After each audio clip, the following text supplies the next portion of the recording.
Translation is more than changing language. It's about making something known, felt, understood. We translate when we learn a few words or phrases in other languages just to better connect with the people around us. When we shift our body language based on facial expression. When we try to explain complex emotions to little kids. And as designers, we translate visual media, shaping it so it can be understood by different audiences across different contexts. My name is Carlita, and for the TransDescence conference, I've been exploring how we translate across generations, specifically in the classroom, where young people and adults often speak in ways that miss each other completely. This exploration is about bridging that generational divide through empathy, language, and design. Communication is everything, especially in classrooms. But what needs to be communicated isn't always translated in ways that students understand. There's often a disconnect between students and teachers that goes deeper than subject matter. It's generational, it's cultural, and not always in the sense of ethnicity, but in the sense of age and lived experience. Students today express themselves through layered forms of communication. Slang, social media, memes, body language, group texts, and even video game platforms. They engage with the world differently from how many of their teachers do. Educators often come from a different communication culture, one that's more structured, linear, and rooted in traditional systems of authority. Resonating with their students means having to learn a completely new language, and because that language is constantly changing, teachers have a hard time both understanding what their students are saying and how to speak to them. You can imagine how hard this is to do when you finally understand bits and pieces of a new language, just to have to learn a new one a year later. And while there's been progress in making education more digital, more tech integrated, it's one thing to put information online and another thing to translate that information in a way that resonates. It's like trying to give instructions to someone who doesn't speak English by simply writing everything down. There's effort, but it's executed ineffectively. Learning isn't interrupted because students are incapable.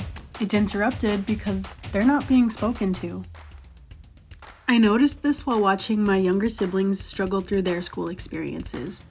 Because my mom couldn't always help with the material, I often stepped in, not just to understand what their assignments were asking, but to explain it in ways that clicked for them. When I got to grad school for graphic design, I realized something. Designers do the same thing. We translate. We build brand identity systems to communicate ideas clearly and intentionally to specific audiences.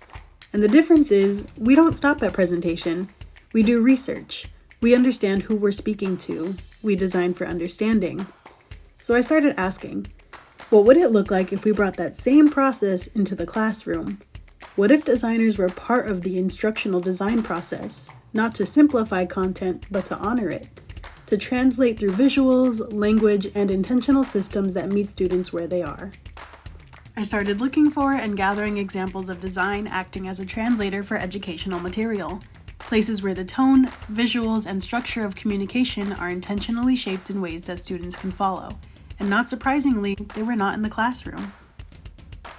One example is Crash Course, a YouTube series that teaches everything from physics to sociology.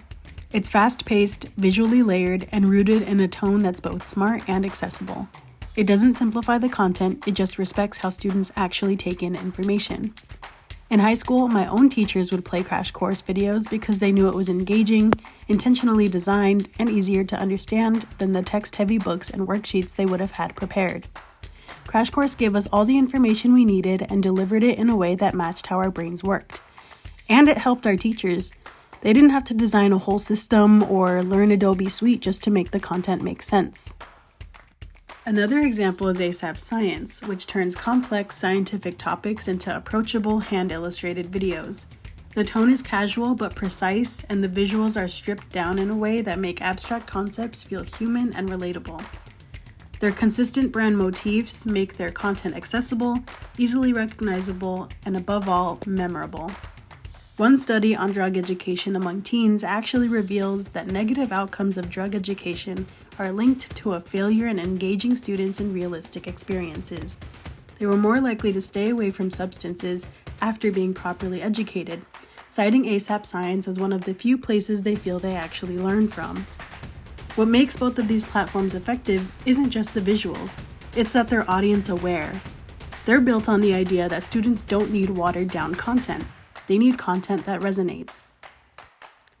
Teachers already put in a lot of work to understand their students academically.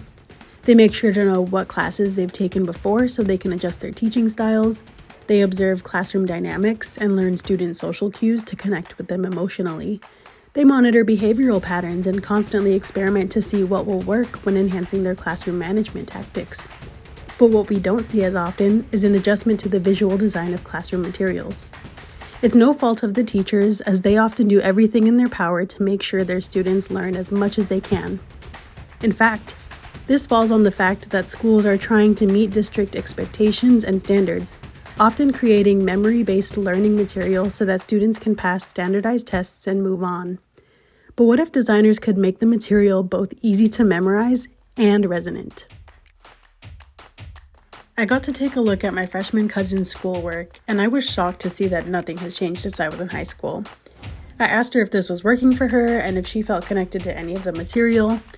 She said the assignments were easy to complete and she was getting good grades, but that she'd probably feel more into it if they got to watch videos. Getting the work done is one thing, but what's the point of learning outcomes or classroom objectives if the content gets forgotten the second it gets turned in? That's when I looked beyond formally designed material, because as much as I didn't want to accept TikTok as a source, I realized it's not just pretty and polished platforms like Crash Course or ASAP Science doing the work of educating our future. We're seeing the same kind of translation even more intuitively on social media platforms students already use. The app is full of explainers, people breaking down history, politics, science, and social justice in 60-second videos.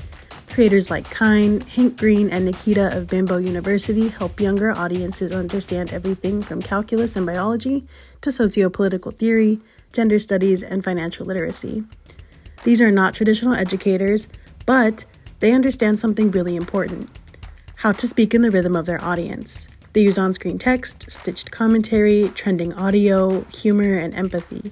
They don't just tell you the facts, they translate them in a language their audience knows, allowing them to both understand and see their importance.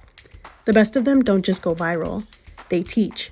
And what makes them effective is not credentials, it's design thinking. In all these cases, design is doing more than making things just educational or just entertaining. It's doing what great design always does: communicating. To ground this work, I interviewed Gloria Tobiasen, a professor of education studies at UCLA who also worked as a K-12 classroom teacher. I asked her questions about technology, AI, student engagement, and how educators are adapting to it all. When I asked how she's creatively adjusted her lesson planning while still meeting institutional standards, here's what she said. Giving students flexibility about kind of the modality of engagement. I can remember a class I was teaching and I was having students keep like a bi-weekly journal they had to do. There was some reason they had to do like it was a class for teachers, and I wanted them to keep a bi-weekly teacher journal, write a paragraph each week, you're reflecting on your lesson and you're okay.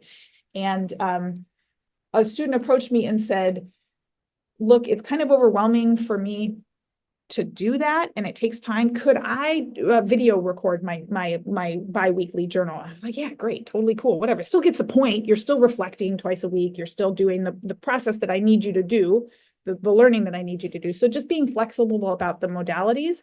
The learning goal is still met, but why not bring in these different options here? I've tweaked one of my undergraduate courses now to where again, it's that modality thing. Students have a choice of speaking during class a certain number of times, or posting on a discussion board, or responding after class to a set of questions. So I'm still hearing from everybody. That's kind of the goal. That's kind of the standard here, is I need for all of you to be engaged and participating in the learning. How that actually happens? Well, yeah, here's some options. It doesn't matter to me. So I guess a student choice is a big way that I think I'm using technology and still meeting what the end goal is. Her emphasis on student choice really stuck with me. It reinforced just how important it is to meet students where they're at. It's not about lowering expectations, it's about designing instruction that offers flexibility, agency, and relevance, things that make understanding possible. I followed up by asking, if she could change one thing about how teachers are supported in that process, what would it be?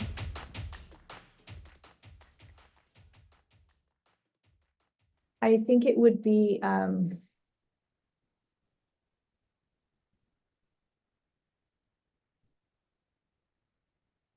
so it's kind of a two-step process, but it's really only one thing. Can I do that? Yeah, Yes. a little bit. Okay. So the two-step process is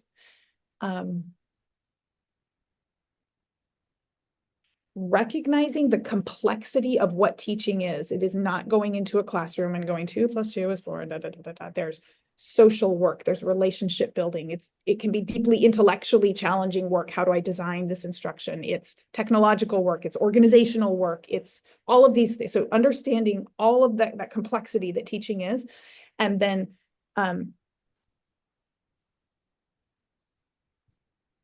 making sure teachers are working in a context where they have the time and resources to do all of that work. You can't expect someone to do a task that is that complex with 50 students in each period for 8 periods a day. You have one planning period, you have one prep, or you don't have the resource. So, God, now I just feel like I said, I want it all. I want all of the things to make it better.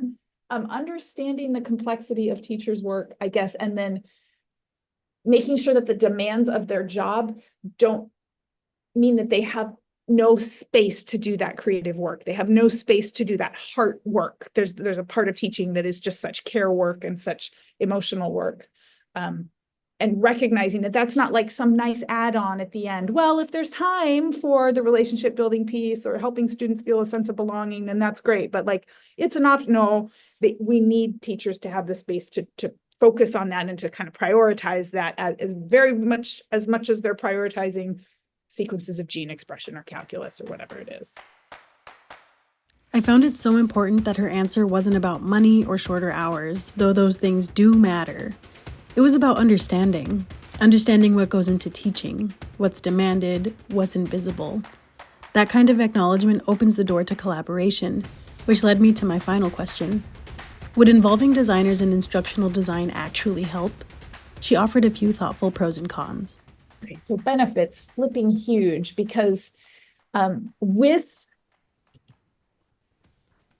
the growth of technology, with the technology being everywhere and all the different forms of it, part of teaching has become navigating technology and navigating the branding aspect of technology and the opportunities there.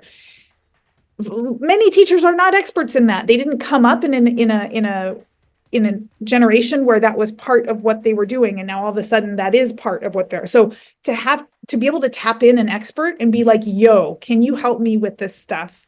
I think could be hugely powerful. It can both educate teachers and then maybe even just like take some work off of their plate for them, right? Okay, I don't have to figure out how to brand this course and build this course website and build my materials. And like, if somebody else could help me do that, oh, wonderful. I think one of the challenges could be when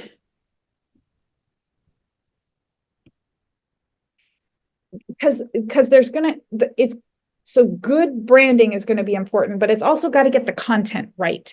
And so like if there was like an expert like you and you're a brand person and you were going to come in and help me with my, I don't know, HLM course. So I need a lot of your expertise, but I don't know if you do HLM, whatever, but if you don't, then you wouldn't be able to access that part of what I need, like in terms of organizing the information and making sure that the logic of the content is correct. And then we've dealt with common misconceptions when students learn different parts of that. All of that is kind of like the content knowledge-y part of it. So we would have to work closely together so that I could check the content-y part of things and you could check the like, oh my God, that's super ugly. Like nobody will understand what you're doing right now, part of it. But like that working together, I think would be necessary because they're two different skill sets that have to be integrated. She saw the value in collaboration, but also the challenges like time and resources. Still, the core theme remained. Teaching is communication, and if design can help translate the message more intentionally and in a more engaging manner, then there's incredible space for partnership. It confirmed for me that this is not about replacing educators, it's about supporting them with the tools and collaborators they deserve. As we examine ways that students are learning outside of the classroom, it's clear that the same strategies can not only be implemented, but need to be. Because when students and teachers exist in two different communication worlds, no amount of curriculum alignment, grading rubrics, or attendance marks can fix that disconnect. But design can. Graphic designers should be seen as essential collaborators in academic instructional design. We're already trained to listen to client needs, understand audiences, shape voice and tone, and turn abstract ideas into clear systems. Sound familiar? That's exactly what teachers are doing. The difference is, teachers are untrained, already wear several hats, and are asked to do it alone. When we talk about translation, we often think about language. But translation is about knowing who you're speaking to and caring enough to shape your message so that it lands. It's a way of saying, I see you and I want this to make sense for you. Whether in the classroom, online, or between generations, it's really about connection. And I'm proud to call myself a transdescer, acknowledging the power there is not just in literal translation, but in the ability to adjust the way I communicate based on who I'm talking to. We're not just talking or designing for the sake of it. We listen, we ask questions, and collaborate by any means necessary, because language is not one size fits all.